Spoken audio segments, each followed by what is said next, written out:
teman-teman, sebelum kita masuk pada video, pertama-tama, kalian tahu nggak sih apa itu kimia? Dan kimia itu mempelajari tentang apa? Dan siapa sebenarnya pencetus nama kimia pertama kali? Dan apa-apa aja yang ditemukan di zaman prasejarah yang berkaitan dengan kimia? Yuk simak video kami supaya pengetahuan kalian makin bertambah. Sejarah kimia pada zaman prasejarah. Perkembangan sejarah kimia pada zaman prasejarah terbagi menjadi 4 bagian, yang dimana alkimia Tiongkok, alkimia Mesir kuno, alkimia Yunani, dan alkimia di dunia Muslim. Mari kita mulai pada pembahasan yang pertama, yaitu alkimia Tiongkok. Bubuk hitam merupakan ciptaan terpenting dari alkimia Tiongkok. Disebut-sebut dalam abad ke-9, bubuk hitam sudah digunakan dalam campuran kembang api. Bahkan pada abad ke-10, bubuk ini juga digunakan dalam meriam pada 1290. Dari Tiongkok, penggunaan mesium menyebar ke Jepang, bangsa Mongol, dunia Arab, dan Eropa. Alkimia Tiongkok juga berkaitan erat dengan obat-obatan dalam bentuk Taoisme seperti akupuntur Mushi Bushan dan bela diri seperti Tai Chi Chuan dan Kung Fu.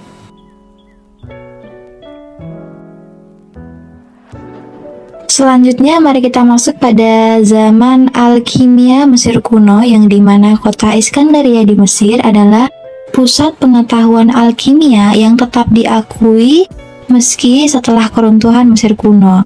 Selama masa-masa kejayaan Romawi dan Yunani, sayangnya hampir tak ada dokumen Mesir asli tentang alkimia yang masih tersisa sekarang. Andaikan ada, tulisan-tulisan itu mungkin hilang ketika Kaisar Diocletian memerintahkan pembakaran buku alkimia yang telah meredam pemberontakan di Iskandaria pada 2906. Sekitar tahun 3500 sebelum Masehi, peradaban Mesir kuno telah mengetahui bagaimana cara membuat anggur, pembalseman atau pengawetan mayat, pengelolaan parfum atau wangi-wangian yang cukup terkenal pada zaman itu, dan pengelolaan beberapa logam seperti timah dan tembaga.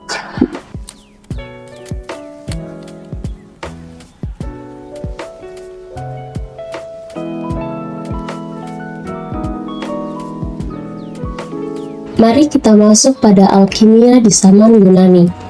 Sebuah konsep yang sangat penting yang diperkenalkan pada masa ini berasal dari Empedocles dan dikembangkan oleh Aristoteles, bahwa semua hal di alam semesta terbentuk dari 4 unsur, yaitu tanah, udara, air,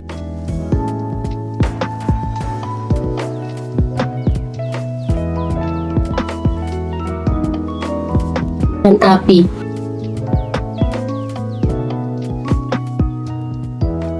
Menurut Aristoteles, setiap unsur memiliki lingkup asalnya.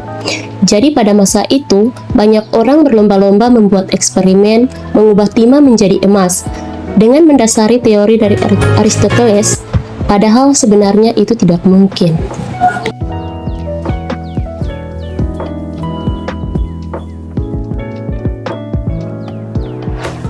Hingga pada abad ke-8, lahirlah ilmu kimia. Pertama kalinya merupakan ilmu dengan melibatkan kegiatan ilmiah rasional yang dibawa oleh para ilmuwan Muslim, bangsa Arab dan Persia. Salah satunya Jabir Ibnu Hayyan, dikenal dengan julukan Bapak Ilmu Kimia. Jabir Ibnu Hayyan merupakan ahli kimia terkemuka pada abad itu. Beliau merupakan pencetus alkimia, yang berarti perubahan materi, dan dari kata alkimia inilah bangsa-bangsa dari penjuru dunia ini meminjam istilah alchemy bahasa Latin, chimie bahasa Prancis, chemistry bahasa Inggris,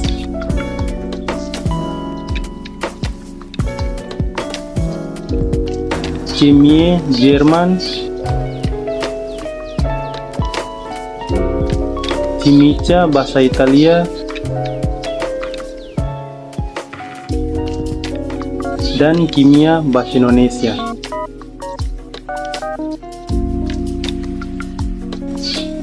Jabir Ibnu Hayyan dianggap sebagai penulis 22 gulungan yang menggambarkan metode kristalisasi, sublimasi, evaporasi, dan distilasi.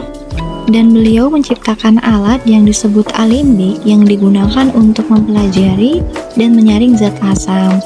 Beliau juga merupakan seorang yang mengembangkan sistem klasifikasi kimia awal menggunakan sifat dari bahan yang dia pelajari.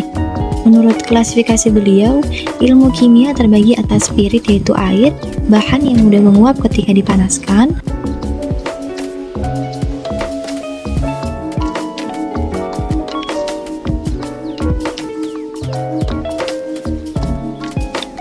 logam,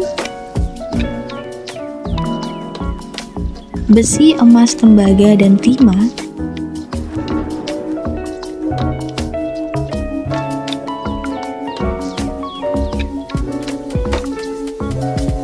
dan zat-zat yang tidak lunak yang bahannya dapat dibuat menjadi bubuk seperti batu. Dan sekarang biasa disebut juga sebagai bahan kimia logam dan non-logam yang mudah menguap.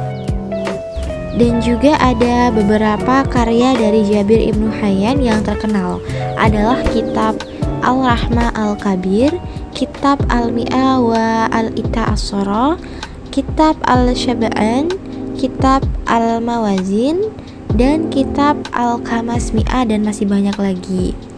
Inilah beberapa kitab yang terkenal dari Jabir Ibnu Hayyan. Dan juga perlu kalian ketahui teman-teman, masih banyak orang keliru mengatakan bahwa Jabir Ibnu Hayyan adalah bapak kimia modern.